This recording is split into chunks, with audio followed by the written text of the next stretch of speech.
Graça e paz, queridos irmãos. Espero que esses poucos minutos que passarmos aqui possamos meditar genuinamente, de uma forma honesta, séria, naquilo que a Palavra de Deus tem para compartilhar com os nossos corações e as nossas vidas. Que os nossos ouvidos estejam abertos e as nossas mentes, mercê do trabalho e da ação do Espírito Santo de Deus, a fim de que nós possamos tomar a decisão de caminharmos sob os ensinos dessa palavra, né? Essa palavra rica, maravilhosa, que ela possa se tornar lâmpada para os nossos pés e luz para o nosso caminho. Gostaria de ler hoje o texto que está impresso na primeira epístola de João, no capítulo 4, versículo 1. Escute a palavra de Deus, diz assim: Amados, não creiais a todo espírito, mas provai se os espíritos vêm de Deus.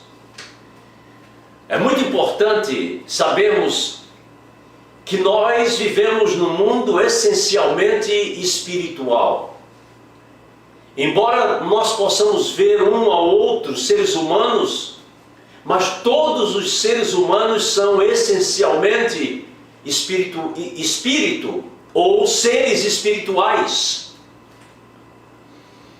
Nós fomos feitos por Deus, esse corpo, apenas para servir de morada para essa partícula de Deus que vive e se move no corpo que Deus nos deu. No entanto, diz a Bíblia que um dia esse corpo, o pó, voltará à terra como era, mas a vida, o espírito, voltará a Deus que o deu. Então, essencialmente, o ser humano é um ser eterno. É um ser que, apesar de experimentar a morte do seu corpo, nunca experimentará a morte espiritual. Foi Jesus quem, ensinando aos escribas e fariseus da sua época, ele disse: Deus não é Deus de mortos, mas Deus de vivos. Às vezes as pessoas se vão, os nossos entes queridos partem. Nessa face da terra nós nunca mais os veremos, mas eles estarão vivos espiritualmente, porque eles vão voltar para Deus. E Deus, como sendo aquele que é o Pai de todos os espíritos, Ele então dará o destino de cada um. É Deus que decide isso. Deus é o supremo juiz de todas as almas. Então, vivemos num mundo que é essencialmente espiritual. Foi Paulo quem disse, escrevendo aos Efésios, que a nossa luta não é contra carne nem sangue. A nossa luta é essencialmente contra o mundo espiritual invisível. E para aqueles que já foram libertos pelo nome precioso do Filho de Deus, a nossa luta será sempre contra o reino do mal que também impera neste mundo. E quando nós vencemos o reino do mal, buscamos o socorro no Filho de Deus, então se dá conosco o que Paulo escreveu aos Colossenses, dizendo que Deus nos transporta do império das trevas para o reino do Filho do seu amor. Ele nos tira das mãos do espírito caído. Ele nos tira do domínio do próprio inferno, que é considerado o reino das trevas na palavra de Deus. E Ele então nos traz redimidos, gloriosamente redimidos, para o reino do Filho do seu amor. Foi Jesus que disse: eu sou a luz do mundo. Aquele que me segue não andará em trevas. Deus nos tira das trevas e nos coloca no reino da sua luz, do seu próprio Filho. E também aqueles que começam a seguir a Jesus de perto são chamados por eles de luz. Ele disse: vós sois a luz do mundo. De maneira que nesse mundo nós vivemos sinceramente num mundo onde as coisas são dominadas e são administradas e são influenciadas por um mundo espiritual. Todo ser humano caído, todo ser humano pecaminoso, pecador, desobediente, que vive ainda, segundo a Bíblia, sob a ira de Deus por causa dos seus pecados, são vidas que estão sendo influenciadas pelo reino das trevas. E essas vidas necessitam ser libertas pelo poder de Deus. Jesus nos conta uma lição, nos dá uma lição, que está lá no Evangelho de Mateus, capítulo 12. No capítulo 12, Jesus diz que quando o homem finalmente é alcançado pela graça de Deus, então o espírito maligno que o influenciava, que vivia no seu coração e na sua vida, que ditava os seus passos, que lhe orientava as coisas ruins e destrutivas dessa vida, esse espírito é expulso. E a sua vida se torna uma vida limpa. Agora precisa ser preenchida pelas coisas do Espírito de Deus, preenchida pelos frutos do reino da luz, por frutos dignos de arrependimento. Mas Jesus diz, nessa sua lição lá em Mateus capítulo 12, que essa pessoa não fez o que era necessário. E então o espírito que saiu dele, espírito imundo, espírito de destruição, espírito maligno, espírito caído, ele roda por lugares mais áridos, e ele diz: eu vou voltar à minha casa.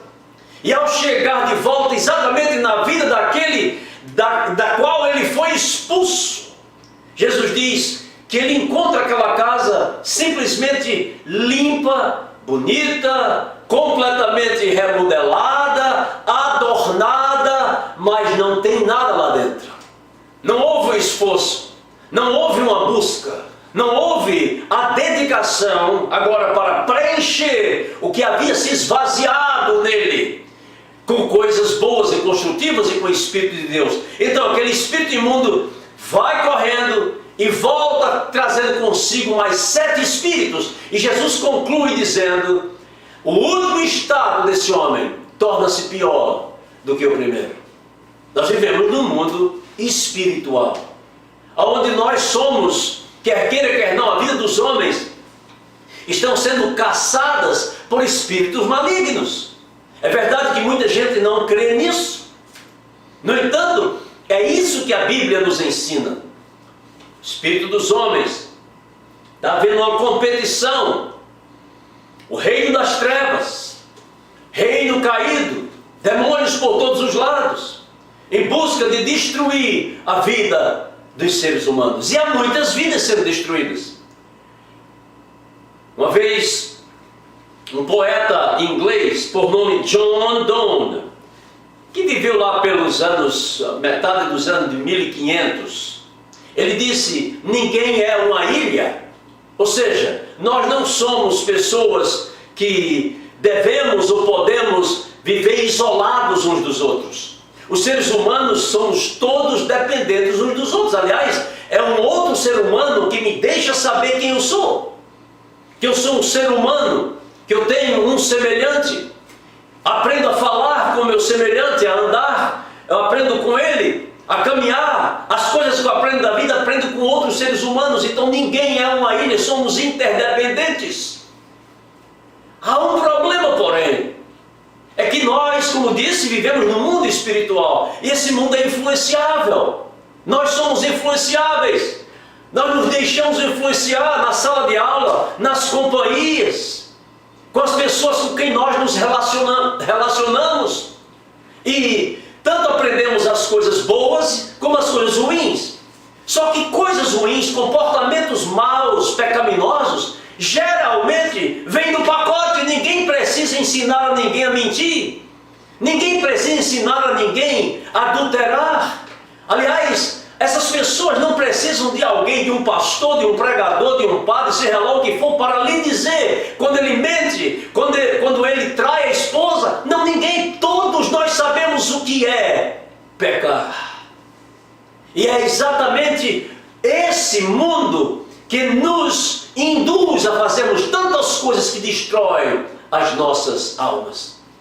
Então precisamos ter a sabedoria para fazermos as nossas escolhas.